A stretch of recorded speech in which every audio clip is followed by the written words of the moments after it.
está num lugar seguro. Tenha tranquilidade, relaxe, abra espaço para que o Espírito Santo possa fazer aquilo que Ele quer fazer.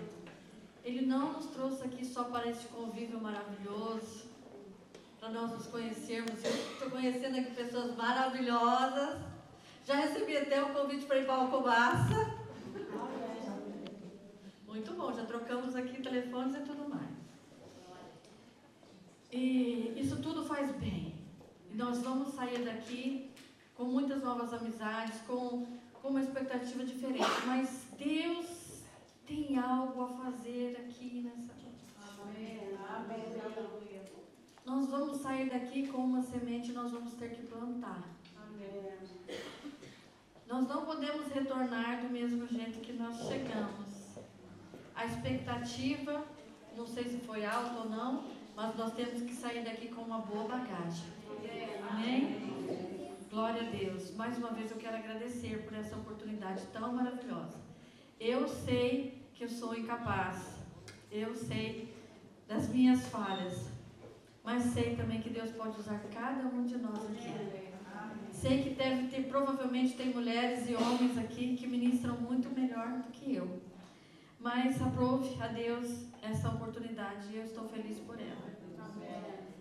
Então, nesta manhã, nós falamos sobre Débora e Jael. Lembra que eu falei que nós íamos falar sobre 3 mulheres? E uma mais ou menos eu deixei de propósito que ficaria para agora.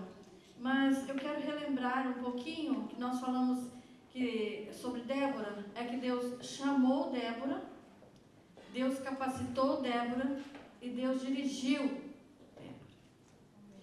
Mas teve algo que ela teve que ter coragem, né, para ir. Ela teve que se mover. Ela teve que se mover. Porque o medo paralisa, né? Ela não teve medo. Ela soube que Deus estava falando com ela. Ela soube que Deus estava dando uma direção e de uma vitória garantida. Amados, nós temos garantia da nossa vitória. Nós temos garantia da nossa... Eu sei que nós passamos por lutas. Eu sei que nós passamos por dificuldades. Mas nós temos garantia da nossa vitória. Portanto, nós temos que saber que o Senhor nos chamou, nos capacitou e é Ele quem nos dirige. Em relação a Jael, era diferente um pouco, porque não havia aquele chamado profético como Débora. É como que se Jael ouviu só falar de Deus, mas mesmo assim ela aceitou, ela entendeu do poder daquele Deus. E diante de uma situação complicada, ela teve discernimento, ela teve coragem e teve atitude. A atitude. Porque se nós tivermos discernimento e coragem e não tivermos atitude, não vai completar o ciclo que Deus quer que a gente faça. A terceira história está no livro de 1 Samuel, capítulo 25. Mano, presta meu telemóvel, fazendo um favor. Eu vou ler um texto que está aí. Que fala de uma pessoa muito especial. O nome dela era... Qual que é o nome dela? Vocês são entendidas do assunto. Abigail. Raquel, mais uma história, tá? Para você, Raquel, hoje você vai sair daqui equipada, não se preocupe. Deus está fazendo algo. A história de Abigail, ela é muito, muito interessante. Eu vou ler só alguns versículos. Não era uma coisa que estava em mente eu falar sobre Abigail hoje. Fique bem claro que a pregação era outra. Mas o Senhor ministrou ao meu coração que precisava de falar sobre esse assunto também aqui. Eu acho que é a segunda vez que eu vou falar sobre Abigail nesse ponto que Deus tem falado ao meu coração. Então, o versículo 23, ele vai dizer assim: quando Abigail viu Davi, desceu depressa do jumento, se curvou diante de Davi com o rosto em terra, caiu a seus pés e disse: a culpa é toda minha, meu Senhor, por favor, ouça o que a tua serva tem a dizer. Bem, vocês sabem o enredo dessa história. Bem, vou perguntar, quem não sabe o enredo dessa história, além da Raquel? Quem não sabe? Ah, temos mais uma corajosa ali. Tá, então eu vou fazer rapidinho, vou relembrar o que está acontecendo aqui. Davi, ele tinha um bando, não era um exército. Nessa época, Davi ainda não era rei, vamos lembrar disso. E ele tinha 400 malucos que andavam com ele. Era mesmo um bando. A Bíblia diz, não estou brincando não, eles eram pessoas que deviam, pessoas agressivas e pessoas assim malucaiadas, né? Era bem assim. Mas era o bando dele. E ele protegia, com esse bando, ele também protegia as terras dos povos. Se alguém tivesse com uma dificuldade, ele ia com esse bando e protegia. E por acaso ele já tinha protegido os pastores de Nabal. Quando a gente lê a história, fica bem claro que ele protegeu os pastores de Nabal.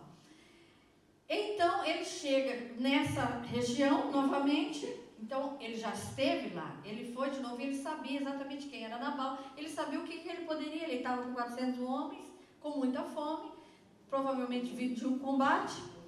E ele manda um servo ir na frente para falar para Nabal: olha, tipo, cobrar o favor, né? Eu fiz isso para você, então arruma lá uns ovelhinhas aí, um boi, sei lá, vamos fazer aqui um churrasquinho brasileiro, é muito bom. E uma costela de chão. Nunca comeram costela de chão? Sinto muito. Costela de chão, tudo de bom. Você começa a sair ali de muito cedo. Se você quiser comer essa costela de chão no almoço, a pessoa tem que levantar tipo 4 ou 5 da manhã para fazer, porque aquilo vai assando muito devagar. Então Davi estava querendo mais ou menos isso, né? Tipo, vamos lá fazer uma costela de chão que a gente vai comer. Mas Nabal dá uma resposta muito má. O que tem a ver com esses malucos aí? Quem Davi pensa que ele é? Davi ainda não era rei, é verdade. Mas se eu tivesse um pinguinho de juízo, soubesse que tinha um homem com 400 homens, estavam armados, me pedindo alguma coisa, eu dava tudo e mais um pouco. Nabal não, manda uma resposta bem má, bem ruim. E daí, isso é para vocês duas, tá? Que eu estou voltando nessa história porque as outras irmãs aqui são tudo muito entendidas. Assim. E os baraques aqui então estão, ó, longe. Ó, por falar em baraque, tem muita mulher aqui pouco baraque. Da próxima vez é o seguinte, meninas, vamos trazer todos os baraques. Tem um quarto bom aí, dá para descansar, dá para fazer outras coisas também, se não for descanso. Então traga os baraques. Vieram até comemorar aqui 40 anos de casado, tá tudo bem. É uma maravilha. Vamos trazer os homens. Então onde é que eu estava mesmo? Então acaba que...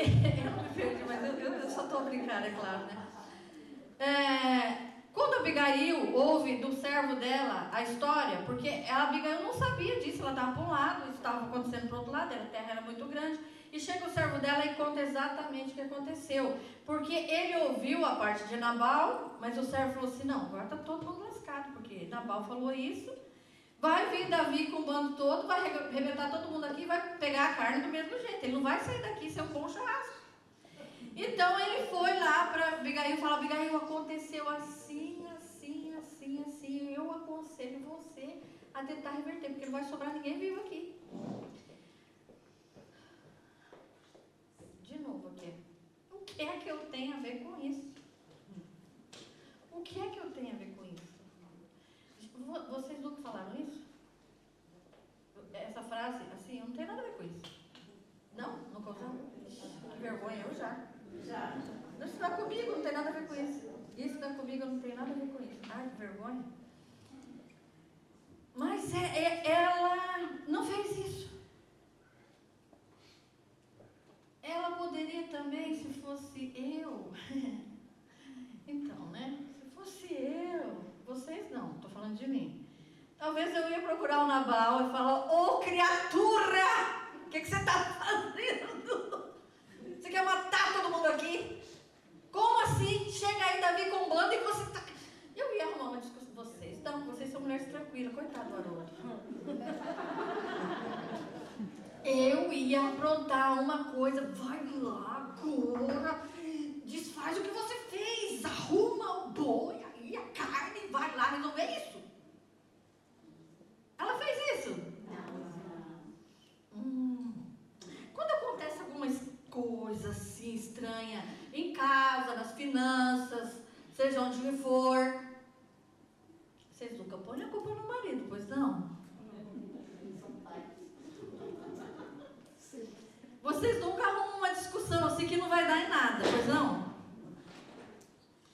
Ela se antecipou e ela falou, não vou fazer isso. Eu vou entender o que está acontecendo aqui. Não dava tempo. Tem hora que a gente perde tempo discutindo coisas que a gente poderia estar resolvendo.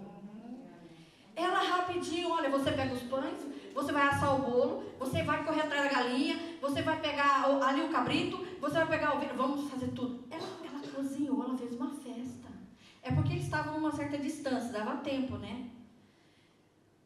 Mas esse texto que eu li, ela se ajoelha diante de Davi e ela começa a falar com ele. Ela fala, Davi, por favor, perdoa o Nabal, porque a culpa é dele, aquele... Não? Ela não falou para Davi que a culpa era dele? Não. Gente, aonde que a culpa era dela? Mas ela sumiu. Porque ela estava pensando num todo. Ela estava pensando na família dela. Ela estava pensando que ela tinha que se humilhar ali, tomar a culpa para ela. E ainda ela fala, Senhor, eu não sabia do que estava acontecendo. Ela fala para Davi. E aí ela fala, olha, imagina que eu estou aqui. Ela é muito inteligente. Eu estou aqui para te proteger de cometer uma injustiça. Porque você ia matar todo mundo ali. E depois como é que você ia ficar diante de Deus? Eu estou aqui, entendeu? Depois, vocês sabem que acontece, né? Estão ouvindo? É hora de eu dormir.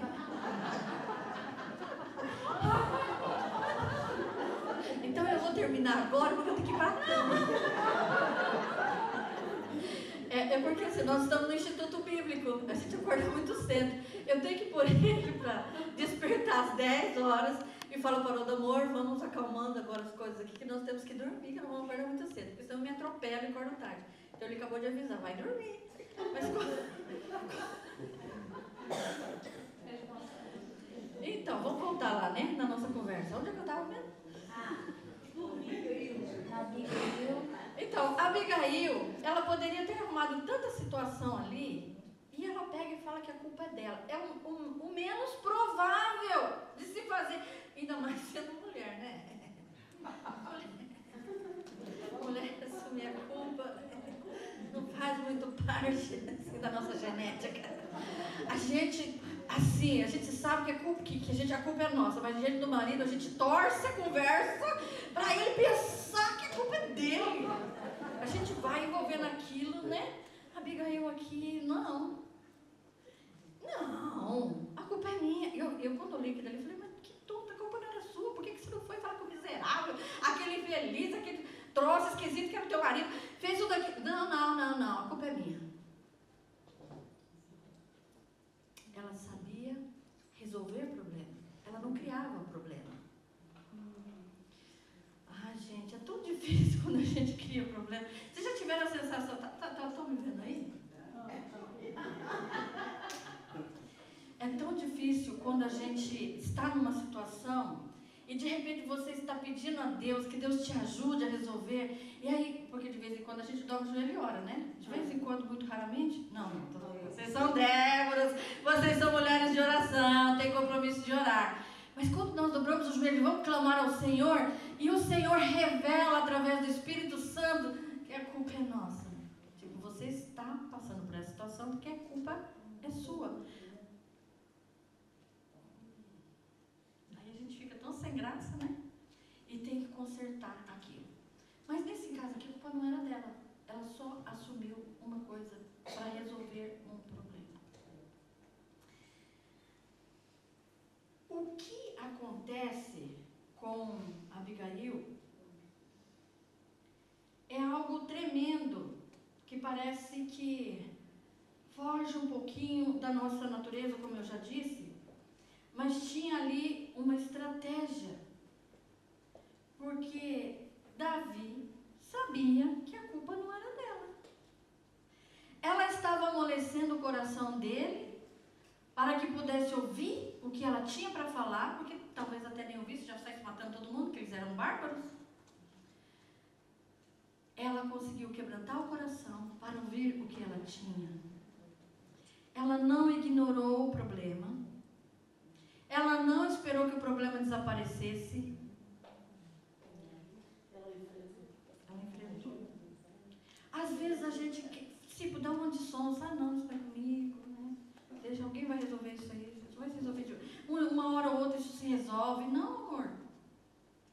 Não. Deus nos colocou em lugares estratégicos. Eu estou, assim, cada vez mais apaixonada pelas Déboras.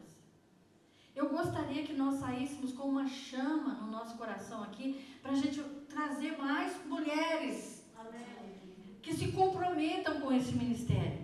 Porque quando eu cheguei em Pontissor, em 2022, já em 2023 que eu comecei a fazer parte, logo no começo do ano de 2023, não foi, ó? Acho que foi.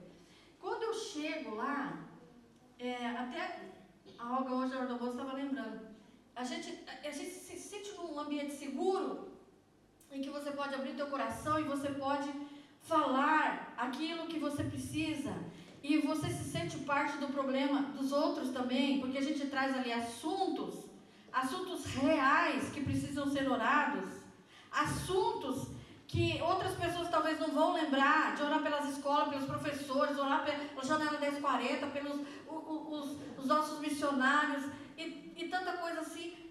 É uma coisa séria. E aí eu perguntei para a Olga, de vez em quando aqui não sai nenhuma encrenca, não sai nenhum problema assim, é muita mulher junto, né? A Olga falou, não, aqui não tem problema nenhum, todo mundo assim na paz. Gente, que criatura é essa? Continua querendo que eu vou dormir? Não, hoje não. Mas aí, a gente, quando faz parte de um grupo desse, você se compromete, você tem que querer isso para você e tem que querer isso para as pessoas que estão ao teu redor, né? Você vai assumindo, talvez até uma culpa pelos pecados alheios, pelo sofrimento alheio, pela dificuldade alheio, vai fazendo parte de você. As Déboras são isso. Mas voltando aqui à nossa história de Abigail, o que eu quero pegar com isso daqui, para ir um pouquinho mais para frente, que eu vou dar parte do meu testemunho sobre esse assunto, é que nós temos muitas situações da nossa vida que nós não queremos assumir, nem se a gente tiver culpa, dirá se não tiver ainda, né?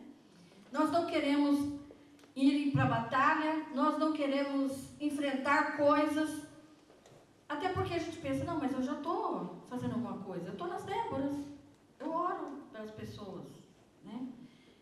Mas isso é uma parte assim, amados, que não é mais nada do que a nossa obrigação. Sinto muito em falar que às vezes a gente quer achar, né? Não, eu sou Débora, eu estou fazendo muita coisa. Diante de situações difíceis que nós estamos, às vezes, dentro da igreja, e surgem problemas, não sei se na igreja de vocês surge, assim, alguns problemas. Talvez não, né? Talvez tenha igreja aqui que não tenha problema. Mas se nós somos Débora, o nosso diferencial tem que ser: assuma a culpa. Não vai querer bater boca, não vai querer discutir, não vai querer fazer ninguém. Eu tenho que chamar agora para ter uma reunião lá no escritório com o professor, com o pastor, e que não sei o que, o fulano vai ter que provar, que não sei. Deixa isso para lá. Seja um agente que resolve problema. Não seja um agente que cria problema. Os pastores estão com problema até a tampa. Tem pastores que não querem mais ser pastores. Uma coisa horrível que há alguns anos nós temos ouvido falar no Brasil, não sei se aqui tem acontecido também, pastores cometendo suicídio. Mulheres de pastores cometendo suicídio. Por quê? Que loucura é essa? Porque não tem ninguém que queira assumir culpa. Todo mundo quer botar a culpa no outro, e é o outro que tem sei o quê, é o outro que tem que orar, é o outro que tem que profetizar, é o outro que tem que visitar, é o outro que tem que pagar o preço. Afinal, nós somos Débora? Afinal, nós queremos fazer a diferença? Afinal, nós queremos realmente ser um instrumento poderoso de Deus? Uma pessoa que Deus... Você tem certeza? Isso implica algumas coisas. Quando nós falamos, eu quero ser um instrumento de Deus, implica coisas. Você tem que deixar coisas. O seu tempo tem que ser resumido. O teu mover tem que ser sempre em amor, como já foi falado aqui. O seu mover não pode ser um mover com ira, um mover com ódio, um mover com raiva, um mover... Eu tenho a razão. Não pode ser. Ele tem que ser um mover, a culpa foi minha, mesmo que não tenha sido. Porque o fato dessa mulher ter assumido uma culpa que não era dela, salvou toda a família dela, todo o patrimônio dela e colocou ela no reino. Porque acontece um fato assim, bem surprise. Nabal morreu. Oh, você já soube o final da história. Desculpa, Raquel, não era para eu contar o final da história para você. Você tinha que descobrir lá, mas agora já antecipei. Dá um troço assim no Nabal, ele morreu. Foi só simples assim, ele não ficou doente, ele não foi para a guerra nem nada, ele só morreu. Morreu, do nada. E claro, né, que Davi não era mulherengo, né? Vocês metem mal. Ele era. Vocês não lembram o que ele fez com Urias? Não, né? Tá bom. Então, ele não ia perder a oportunidade. Abigail era uma mulher linda. A Bíblia fala que ela era bonita. Bem, Nabal tá morto, eu não vou perder a oportunidade. Quando ele se torna rei, porque ali ele não era rei ainda. Então é muito provável que ele não tenha pego Abigail e levado com um bando logo de uma vez. Não, acho que não. Mas assim que ele assume o reino, ele manda chamar Abigail. E Abigail se torna uma das mulheres dele. Tudo isso para dizer, amados, que nós não temos nada a perder quando nós assumimos culpa que não é nossa. Para encerrar uma discussão, vocês já conversaram? Ou vocês têm alguém perto de vocês? Não olha para o lado que talvez seja exatamente a pessoa que está ao teu lado. Isso vai criar algum desconforto. Mas às vezes tem pessoas assim que você vai conversar com ela num assunto, vocês vão discutir um assunto e ela sempre tem que ter razão. Conhece alguém assim, não? O Haroldo fez um estranho. Não sei para que era esse não. Mas às vezes tem. A gente vai prolongando uma discussão, vai aumentando uma coisa. Para. Stop. Dá uma parada ali, não aceita continuar com aquilo. Não importa se você tem razão ou não. E nós criamos realmente situações que não precisam ser criadas, porque eu acho que a sensação é sempre a culpa não é minha. Eu vou pegar esse gancho para começar um testemunho sobre a minha vida. Só para lembrar, alguém estava perguntando que eu falei que eu estava dormindo na casa da irmã Maria, a irmã Maria José, Haroldo e eu, ficamos durante a semana no Instituto Bíblico, de segunda a sexta no Instituto Bíblico. E no final de semana a gente tira o final de semana para perturbar ela, lá na casa dela, que é muito bom.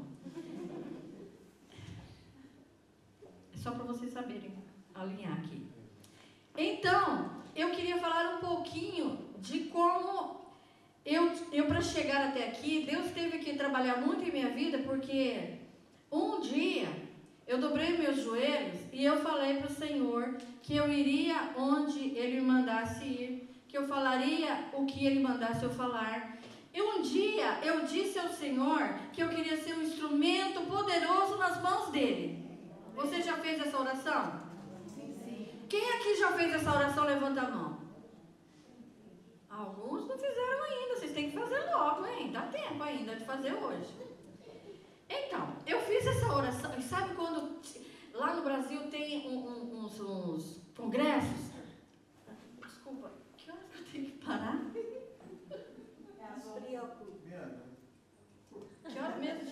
sério, que depois eu faço... Hã? 23? Não, antes, né? Alguém vai falar aqui antes? 22 e 30? Não? Gente, alguém fala alguma coisa, se não sai daqui antes da meia-noite de jeito nenhum, a gente vai passar a madrugada aqui. 23 horas, ok. 23 horas. Ó, esse povo é muito querido comigo. Então, sabe, tinha lá os congressos que era manhã missionária. Nesses congressos de manhã missionária, era um Pentecoste, uma coisa assim, que os tradicionais não vão assim, muita coisa lá, tipo essa coisa de, né, pulinhos e glória a Deus, aleluia, muito alto e tal, isso aqui. E a gente ficava muito empolgado, e no final tinha sempre um convite. Tá lembrando, né, Madá? Eu tô vendo que você também foi pra frente num desses convites. E aí, nesses convites, falava: quem aqui tem o desejo de fazer a obra do Senhor, de ser missionário, e não sei o quê. Eu era jovenzinha, nem sabia nada da vida. Mas ficava tão empolgada, porque eu sentia tanta presença do Senhor, eu sentia tanto, e eu glorificava o Senhor, eu orava, igual a Ana aqui, já tão animada, né, seguindo aquele exemplo da Cláudia, que é uma bênção, Samuel. Então, e eu estava naquela, ia lá para frente, entregava a minha vida ao Senhor, vou para onde o Senhor mandar, e cantava aquele: eu quisera ir ao campo missionário, eu quisera, Senhor, ir a proclamar. Essa é antiga, né? Alguém conhece aqui, né? E eu cantava e ficava animada com aquilo. Então, aí eu caso, né? Caso, e a criatura lhe disse que realmente quer ser um missionário. E eu falei: não, mas pera lá, aquilo lá era de brincadeira. Eu estava um pouquinho empolgada. Eu não falei aquilo lá atrás de verdade. Mas assim não é, né? Não dá muito. Mas Deus não está ouvindo a gente de brincadeira. Cuidado com as orações que a gente faz. Deus está levando a sério tuas orações. Então, mas eu era jovem e era magra. Gente, eu era magra, acredita? Magra. Eu tinha 48 quilos. Coitada de mim agora. Então eu queria um pouco me divertir, viver a vida. Só tinha 19 anos, recém-casada, queria viajar, queria ter um carro conversível, o cabelo voando, aquelas coisas de jovem, né? Tontinha, coitada. E aí ele veio com a história: não, vamos ser missionário. Não, isso não vai rolar. Não, vai rolar. Acontece que quando eu me comprometi com o Senhor, no dia em que eu me comprometi, era sério. Porque apesar de eu ser engraçadinha assim, mais ou menos, eu tenho temor ao Senhor, mais ou menos, né, meninas? De vez em quando eu solto umas que é para acabar. Eu tinha o temor do Senhor. Quando eu falei para o meu esposo: esquece esse negócio de missão, aquilo ficou também me perturbando. Então nós éramos recém-casados e era para a gente estar em lua de mel, né? A gente estava em lua de mel, né? Sim, tá. Mas eu comecei a ter problemas de saúde muito sérios. Eu não sabia o que eu tinha. Eu só passava mal por tudo e por nada. Eu ficava pensando: gente, eu não me adaptei ao casamento, acho melhor ficar solteira, né? Porque casamento está me deixando doente. E aí fui ao médico. Não é que o bendito do médico esquisito não achou exatamente isso? Que eu não estava me adaptando com o casamento, me deu remédio para depressão. Começou a perguntar como que era meu marido, eu só falava mal dele, né? Falou: não, você está com depressão, seu casamento, você é novinha, tem 19 anos, vamos tomar medicamento e tal, antidepressivo. Aí eu falei: opa, vamos tomar, porque eu só quero ficar bem, né? E tinha que olhar para a cardiologista todo dia, eu continuava passando mal com aqueles comprimidos e tudo. Eu falei: não está dando certo. Não está dando certo. E dali a pouco eu comecei uns dias a vomitar. Eu falei: bem, só falta agora eu estou grávida. Né? Querendo ficar solteira de novo, não quero ser missionária. Essas coisas não é comigo, mas eu quero ir para o céu. Isso eu quero, eu tenho certeza que eu quero ir para o céu.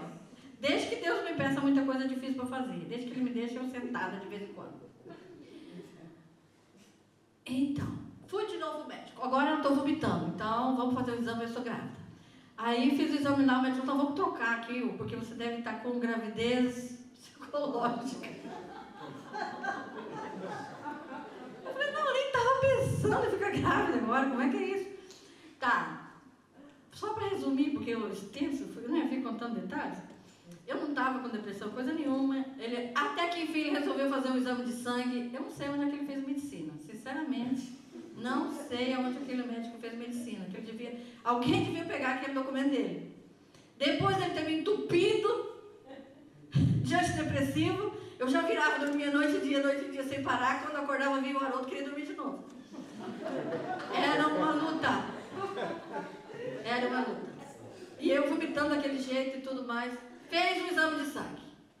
Aí o exame de sangue estava com anemia, uma anemia profunda. Coisas que normalmente dão, porque você começou a tomar anticoncepcional, alguma coisa assim. Isso é normal. Então, vamos tratar agora que você está com uma anemia. Vamos tratar então uma anemia. Dá-lhe remédio para anemia. Opa, maravilha. Aí que eu piorei de vez. De vez mesmo. Aí um dia meu esposo chegou em mim, e essas coisas todas me deixavam muito irritada. Gente, vamos lembrar, tem um dó de mim, que eu só tinha 19 anos, tá? Não me julguem. E eu era a 11ª filha.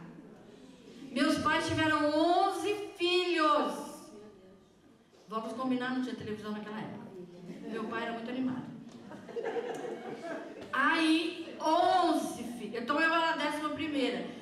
Os meus pais e os meus irmãos achavam que eu era tipo um brinquedinho final da vida deles. Então todo mundo me paparicava muito. Eu era super protegida pela minha mãe, pelo meu pai, pelos meus irmãos. De repente, casa não tem mais aquela proteção. Então eu realmente achava, tem uma coisa esquisita com o casamento. O casamento não deve ser uma coisa tão legal assim, né? Como dizem. E eu achava que eu estava com um problema psicológico, por isso que eu tomei tanta coisa. Mas quando não conseguia se resolver a situação, e cada vez ia piorando mais, o Haroldo falou, amor, não seria melhor você ir no médico de família, o médico da tua mãe? Eu falei, uma boa ideia, eu já escapo daqui, né? E vou para casa da minha mãe. E fui. E logo quando o médico de família, da família fez, bem, também achou que eu estava com problema psicológico, é verdade. Mas ele não deu nenhum medicamento. Ele falou, vamos fazer um check-up primeiro para ver o que você tem. Ele falou, vamos fazer uma coisinha simples, que eu acho que o seu médico anterior não fez. Seu médico anterior pediu um exame de urina? Não. Eu falei, oh, misericórdia. O miserável mesmo comprou o diploma. Ele falou, então, vamos fazer um exame de urina normal, pode fazer. Quando ele fez o exame de urina, veio o resultado, ele falou, olha, quase não tinha urina, só tinha infecção. Você está com uma infecção absurda, nós temos que te mandar para o médico urologista urgente. Fui para o médico urgente mesmo. Passei por uma consulta, radiografia, ecografia, sei lá mais o quê. Aí o médico chama para falar o que está acontecendo. Lembrem, tem dó de mim, que eu só tinha 19 anos, não era boa em anatomia, não era boa em um monte de coisa. E o médico falou que eu tinha 2 rins. E os 2 rins estavam com problema. Eu falei, mas o quê? Eu nasci com um a mais? Porque a gente tem um coração, um pulmão, temos um fígado. Qual que é o negócio aí? 2 rins, então? Um só não dava? Então, mas os seus 2 rins estão com problema. Então, vamos ter que internar você rapidinho para tentar ver se tem como recuperar um. E eu, não, que isso? O senhor não entende muitas coisas, não. Já falou que eu tenho 2 rins. Então, eu vou procurar um outro médico para saber se eu tenho mesmo 2 rins. Eu era péssima anatomia, não riam, tá? Mas não é lógica, você tem um coração, um pulmão, um fígado, 2. Gente, eu acho que eu só com um.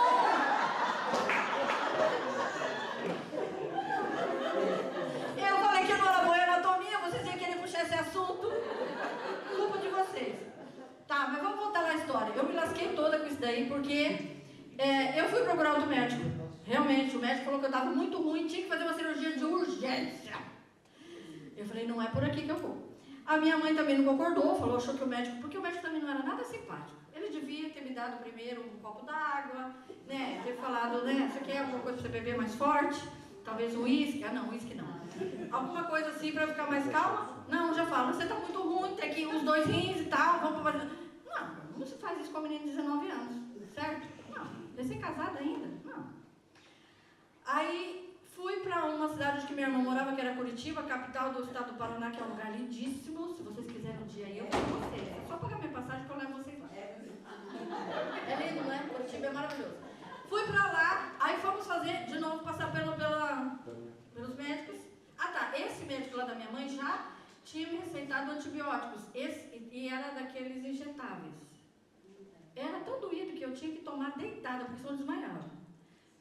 E aí, lá em Curitiba, Curitiba, passamos por mais uma equipe grande, fomos já direto para um hospital especialista em rim. E os médicos falaram, realmente, os seus rins pararam de funcionar, os dois. Vamos tentar ver se um deles dá para salvar. Um deles. E já fiquei internada por lá. E ainda não tinha feito 6 meses que a gente casou, acho que tem. Mais ou menos 6 meses. E já fiquei por lá mesmo. Quando fui para a cirurgia, eles tinham feito os exames, mas eu acho que existe muito erro médico, né? É triste isso, é um absurdo. Mas eu não podia ter passado para a cirurgia naquele momento, porque eu ainda tinha muita infecção. Quando me cortaram, a infecção correu para o corpo todo. Vocês chamam isso aqui de asepsia? Tá, é isso aí. Alguma coisa assim, infecção generalizada, infecção hospitalar, qualquer coisa dessa natureza. E, claro, eu fui para a UTI. A UTI vocês chamam aqui também, né? Sim. Pra vocês entenderem, aquele lugar que a pessoa vai e depois ela morre.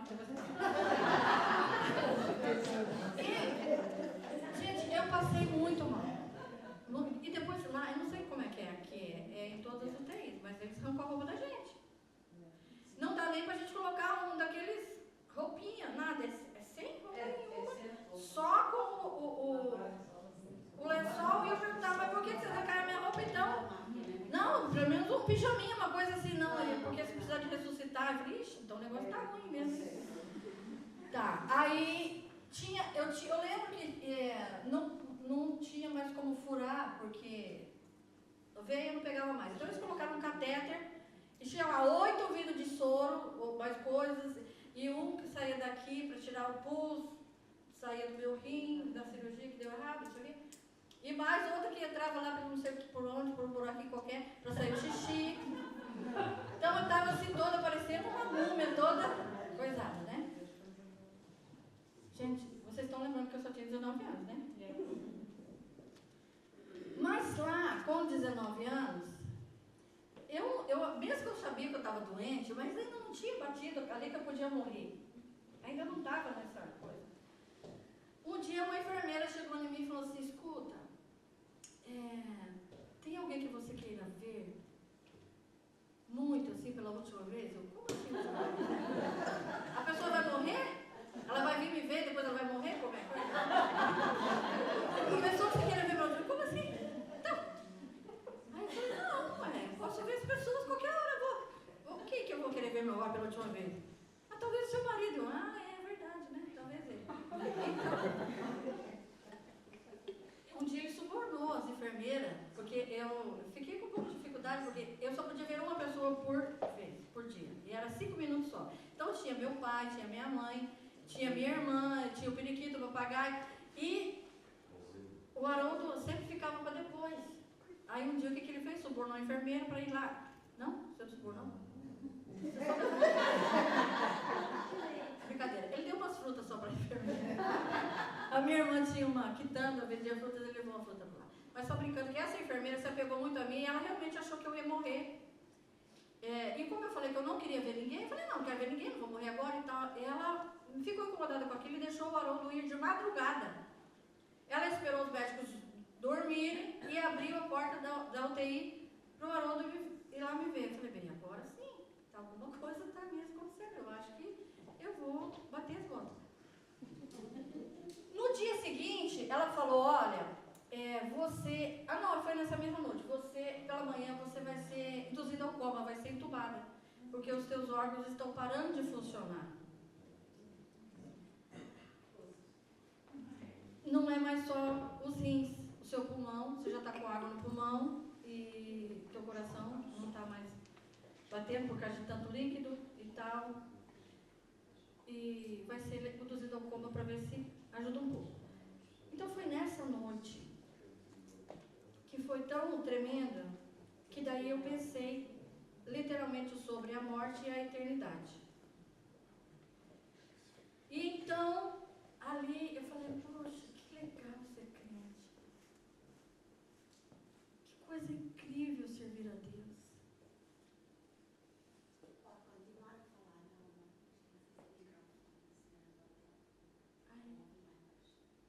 Gente, eu falo muito alto assim,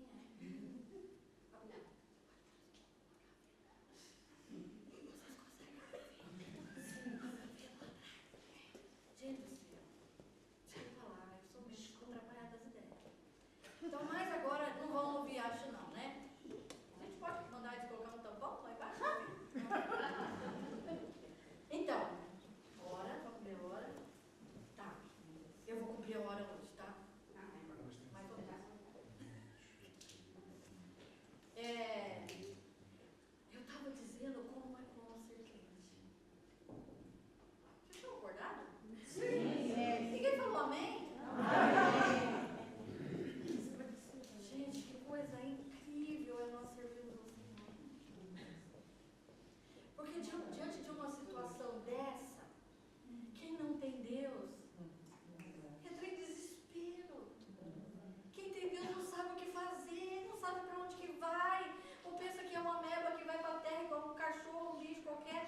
padre, e não voltou para atender a gente. Quis me dar uma coisa dessa, tipo um pânico, o ano passado, e eu falei, não posso aceitar isso, Senhor, não posso aceitar, porque eu não concordo com esse negócio, não, esse negócio de ter síndrome de pânico, entrar em depressão. Eu não posso entrar em depressão porque eu tenho preguiça de ser deprimido. Porque o deprimido, ele tem que ficar assim, não pode sair, não pode rir, não pode contar piada, ele tem que ficar todo abatido lá. As coisas são tão difíceis. Eu tenho preguiça disso. Então, não deixa eu ficar com esse troço tudo não, que não vai dar pra certo. E Deus é misericordioso, fiquei uns dias ruimzinha. Chorei um bocado e tudo, mas o Senhor, tá bom, eu vou resolver o teu problema. E eu não tive mais o pânico, não. Eu estou dando uma notícia maravilhosa para você. Você está passando por luta? Você está passando por dificuldade? Tá? Tem alguém aqui passando por luta e dificuldade? Você vai ter vitória de qualquer jeito. O máximo que pode acontecer é você cair dura hoje e morrer. Se você morrer, você vai para o céu. E os problemas, eles se resolvem. Se não resolver, fica lá também. Daí? Nós vamos pro céu uma hora. Vai dar tudo certo, não vai dar, irmã. Pensa que uma mulher abençoada que essa aqui. Ela não tem que falar uma boca pra gente. De vez em quando ela dá umas palavras também. Eu acho que se nós conseguirmos entender um evangelho de verdade, porque nós temos mentido na evangelização. É verdade. Nós falamos muito do Senhor que salva, nós falamos muito do Senhor que cura. Venha para Jesus que Ele vai resolver o teu problema. Venha para Jesus. Algumas até falam que venha para Jesus que Ele vai te dar prosperidade. Eu não sei onde que está esse Jesus, porque eu sou pobre até hoje. Não sei como é que faz para a gente ganhar dinheiro sendo crente. Alguém sabe? Não. Ser missionário e pastor, então, fogo. Não tem faltado nada. Não posso também reclamar. Deus tem sido bom. Amém. Mas a gente começa a fazer uma propaganda enganosa do Evangelho. E de repente a pessoa se converte, ela fala, eu estou com um problema, eu vou para essa turma aí, esse povo é crente aí, eu vou resolver o problema. Aí eu estou com uma doença, ele cura, aí eu vou. Não, você pode até usar alguns termos desse para conquistar as pessoas, mas você não pode esquecer que as pessoas precisam de se arrepender dos pecados. Não pode esquecer que as pessoas precisam de ter consciência de que se elas não aceitarem Jesus como Senhor e Salvador, elas não vão para a eternidade. A minha mãe e o meu pai, eles fizeram um ótimo trabalho comigo na infância e na adolescência, porque eles fizeram com que eu tivesse temor. Gente, as pessoas hoje não temem mais a Deus. Os jovens estão dentro da igreja e eles não temem mais a Deus. Os jovens todos estão tendo envolvimento sexual antes do casamento e acham isso normal. Eu tenho hormônios normal, igual todos têm, acho eu. Se não tem uns a mais, não sei. Os hormônios, eles não se convertem. Se convertem? Não. Os meus não eram convertidos, nenhum deles. Os hormônios pareciam quase endemoniados, porque queriam ser coisas que não era para se fazer antes do casamento. Uns hormônios, olha, que me atentavam. Tinha uns hormônios que eu falava, o que é isso? Mas você sabe o que me segurava? O temor. O temor a Deus. Será que nós tememos a Deus? Amém. Nós estamos nos movendo em direção ao amor, ao temor, à santidade? Ou nós estamos nos movendo em direção ao Evangelho, mais ou menos? É que se nós estivermos nesse mais ou menos, amados, nós vamos ser pessoas frustradas o resto da nossa vida. Porque nós queremos que Deus nos mostre coisas. Nós queremos que Deus nos use com poder e com autoridade. Mas a gente não faz o que tem que ser feito. Eu vou ficar sem mão.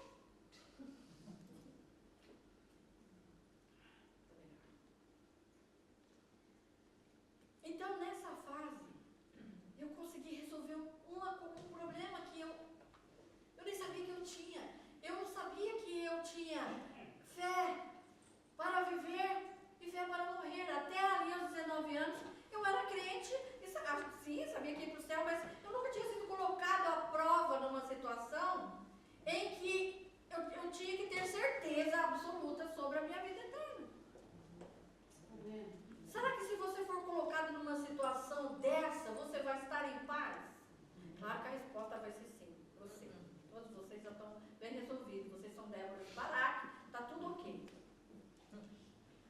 Mas eu tinha um problema ainda para ser resolvido. E dentro da igreja tem muitas pessoas igual eu. Eu acho, né? Talvez não, vocês são melhores que eu. Mas eu amava a Deus. Queria servir a Deus do meu jeito, que fique bem entendido, do meu jeito. Eu queria ir para o céu. Eu amava a Deus, gente. Eu não tenho dúvida, e Deus também não tem dúvida que eu amava Ele. Eu só não queria ser missionária. Mas acontece que o meu marido queria ser missionário. E aí parece assim que é uma coisa normal. Ela não quer missionária, não quer ser missionária, não quer ser missionária. Deus não obriga ninguém a nada.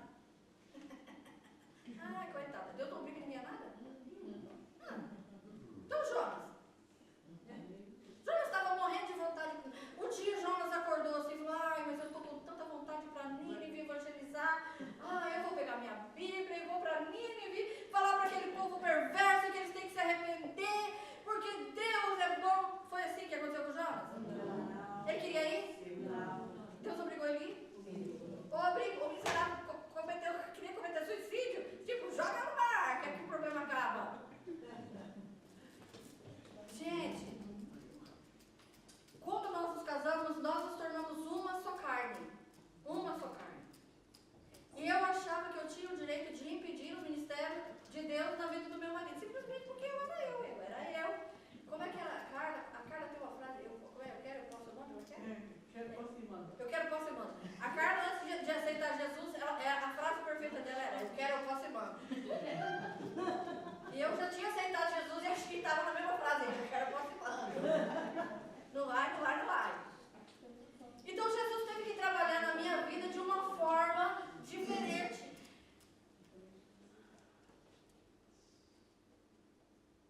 Eu sou tão grata. Amém. Eu sou grata a Deus por todo aquele sofrimento.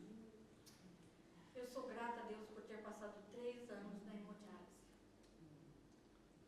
Eu sou grata a Deus por ter tirado os 2 rins.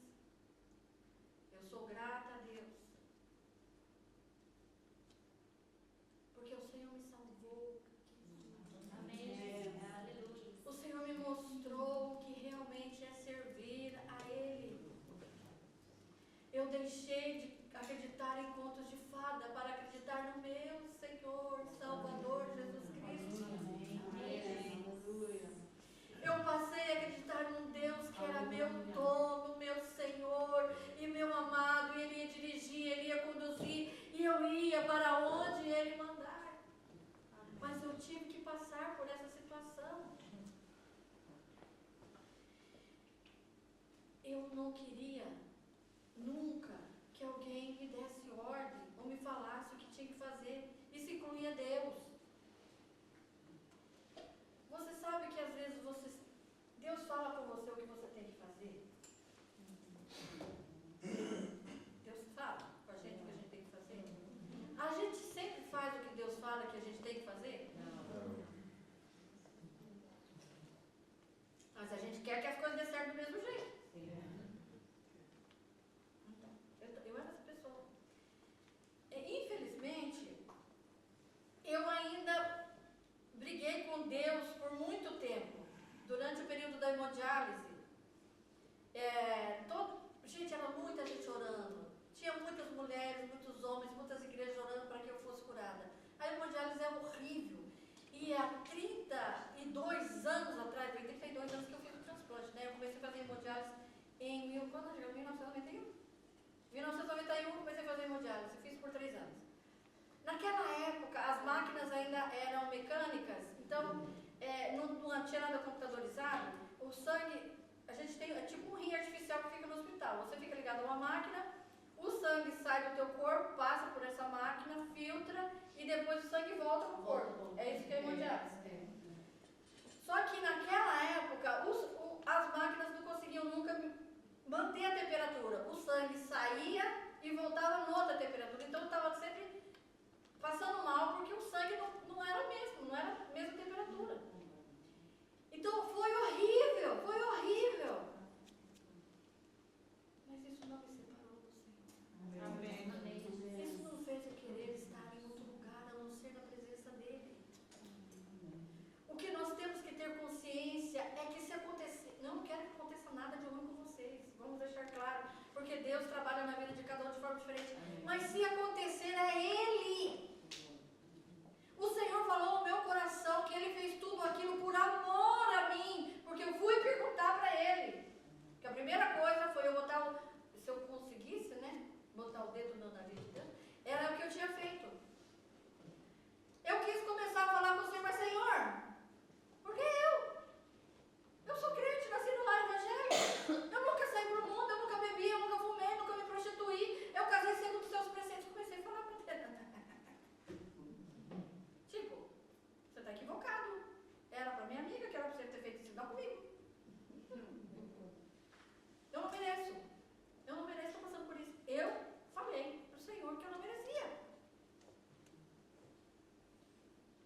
Ninguém nunca quis ser no lugar de vítima. Ninguém aqui passou por uma situação de pensando, mas por que essas coisas só acontecem comigo? Por que essa... né? Nossa, a Olga tão linda, magra, esbelta, né? Toda maravilhosa. Por que eu não sou tão linda igual ela? E a gente começa a fazer coisas, perguntas tão não sei o quê, né? Não sei o quê, eu queria ser magrinha também, não sou.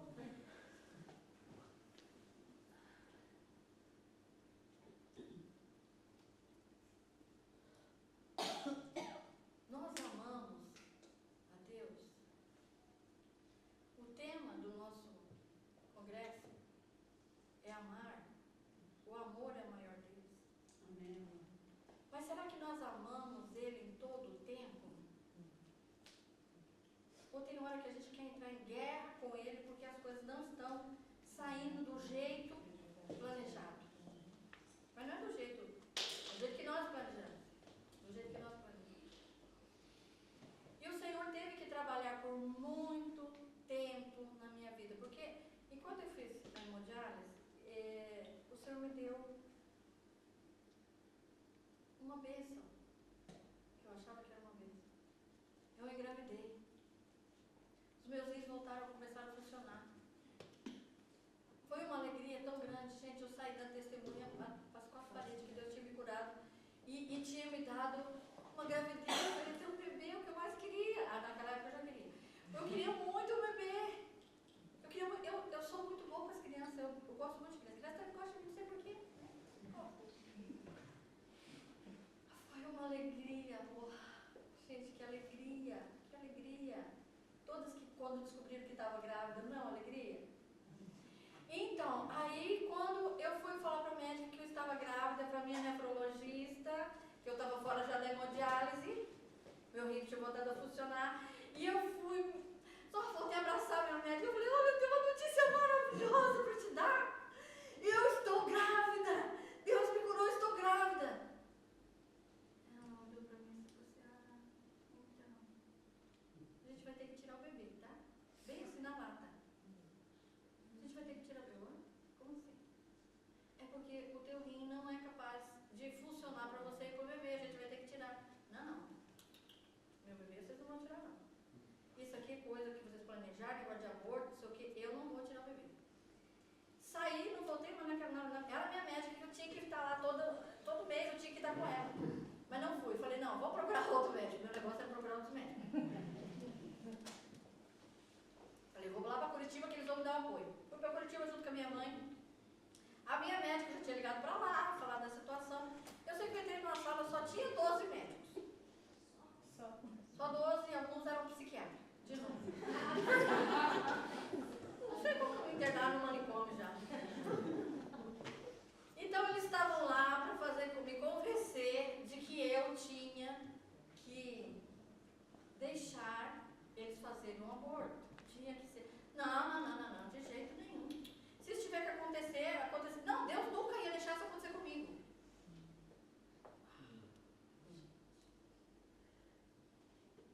Parece que eu estou contando uma história de terror, não é? Mas foi assim. Eu tô contando essas partes que talvez nem todo testemunho eu conto isso, essa parte principalmente da gravidez, que foi de longe a pior coisa que me aconteceu na vida não foi ter perdido os rins. Não foi ter perdido os rins. Foi ter perdido o bebê. Eu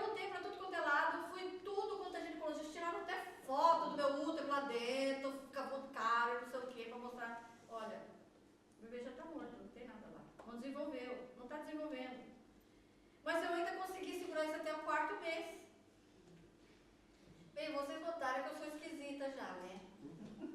Então, só mais última esquisitice que eu vou contar com o que eu fiz. Fui pro hospital, porque algum médico conseguiu me convencer de que tinha que tirar o bebê mesmo, porque eu podia ter uma... Como é que fala quando a pessoa... Tétano, não é? Tétano, quando o bebê fica morto ali muito tempo. Então, fui pro hospital. Eu nem sei se eu falei para o outro que ia tirar o bebê aquele dia. Ele foi trabalhar no Paraguai. Ele trabalhava no Paraguai, às vezes ele ficava uma semana no Paraguai, que eu morava em Foz do Iguaçu. E aí... Fui para lá porque tinha que fazer, tirar o bebê. E era um médico árabe que estava a cuidar de mim. Quando fui para a sala de cirurgia, eu já estava de aquele avental, sei aquela coisa que a gente vai passar na cirurgia para tirar. Porque ia ter que levar anestesia, porque ia ter que fazer coretagem, era tudo aquilo. Quando eu estava quase para entrar na sala de cirurgia, eu falei, não, isso aqui está errado, Deus me curou. Deus me curou, eles estão me enganando. Estão querendo tirar o bebê, mas Deus me curou. Eu saí da maca, a sala de cirurgia toda pronta para me receber. E falei, não, ninguém vai tocar em mim, E fui embora, troquei de roupa e fui embora para casa.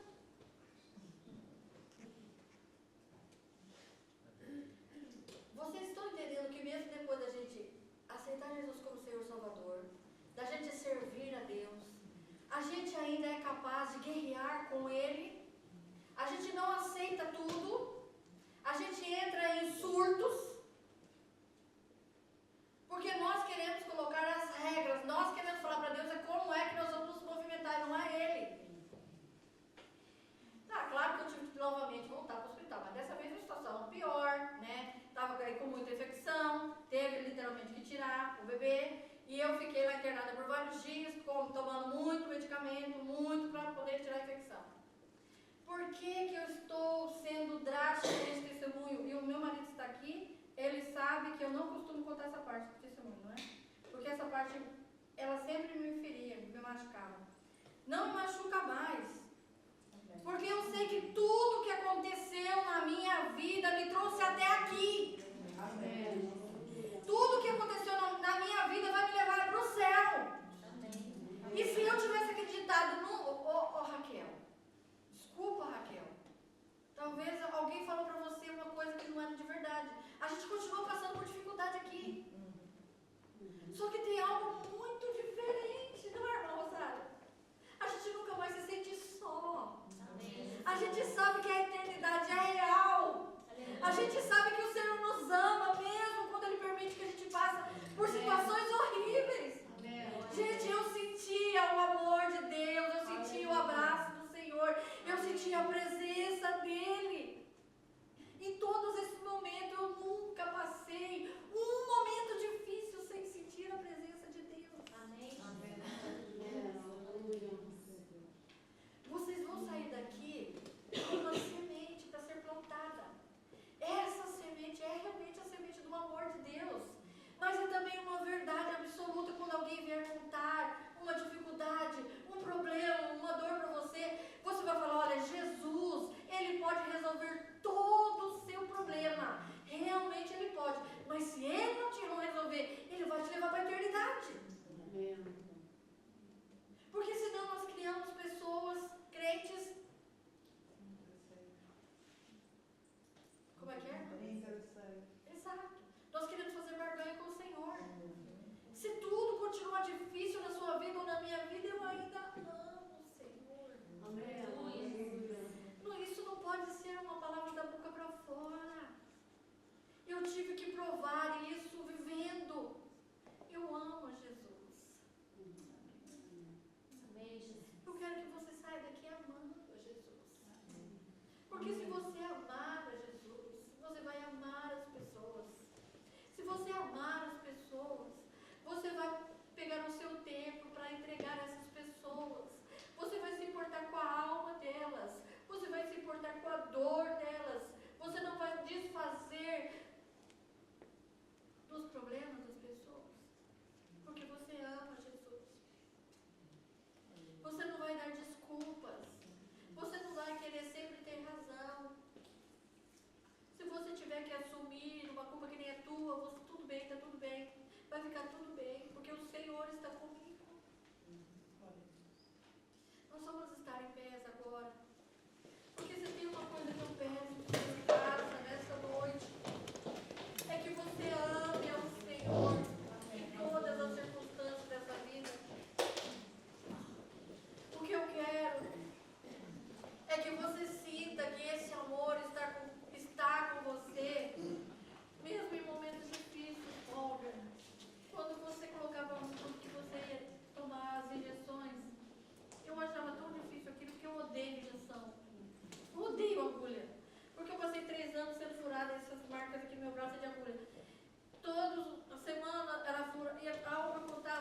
que é esse amor tão tremendo, esse amor que faz com que a gente seja fiel ao Senhor, em dias em que está muito escuro, em dias que eu não vejo resposta, em dias que eu dobro meu joelho para orar, Deus não fala comigo.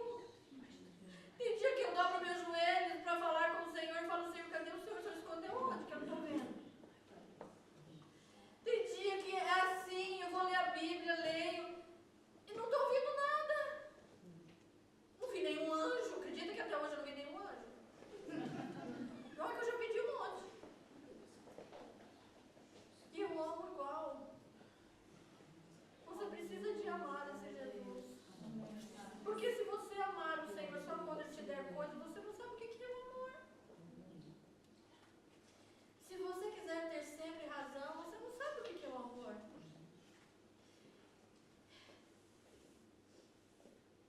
A Madalena falou que ia ser diferente, né, Madalena? E eu acredito que o Senhor Jesus, Ele vai plantar algo no teu coração. Será que não? Talvez você sinta vontade de vir aqui à frente e orar junto comigo? Porque talvez você é uma crente como eu, sempre serviu ao Senhor, mas não é tudo que a gente quer fazer para Deus, não é, Cláudia? Tem coisa que a gente não quer fazer, né? Tem coisa que Deus pede para a gente não quer fazer, não tem vontade, né? Mas a gente faz porque nós amamos o Senhor.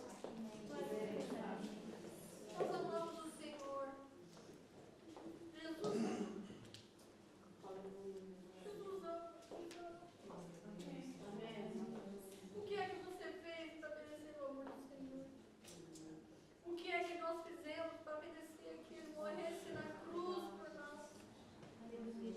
O que é que nós fizemos para que esse amor entrasse e mudasse a nossa vida? O que é que nós fizemos para merecer a eternidade? O que foi que você fez e que eu fiz nada?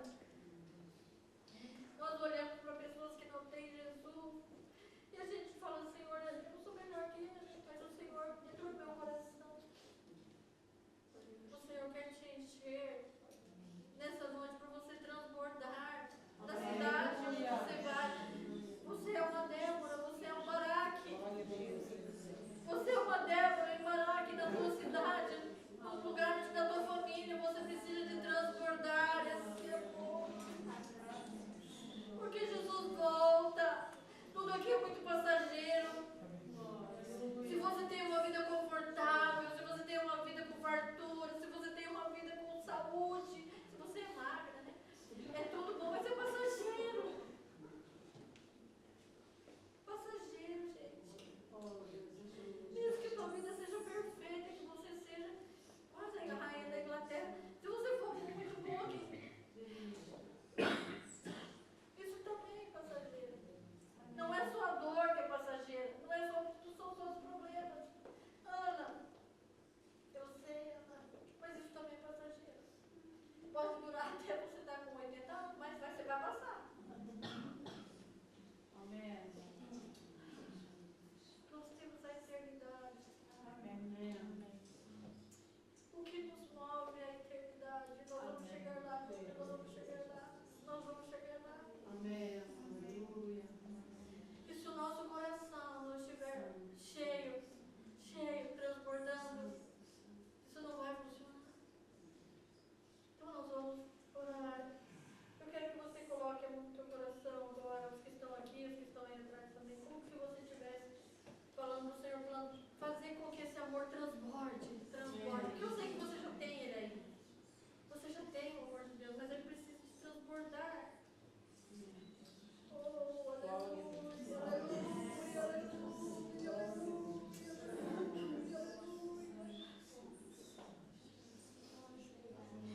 Oh, aleluia, aleluia. Senhor, obrigado pelo teu amor tão incrível.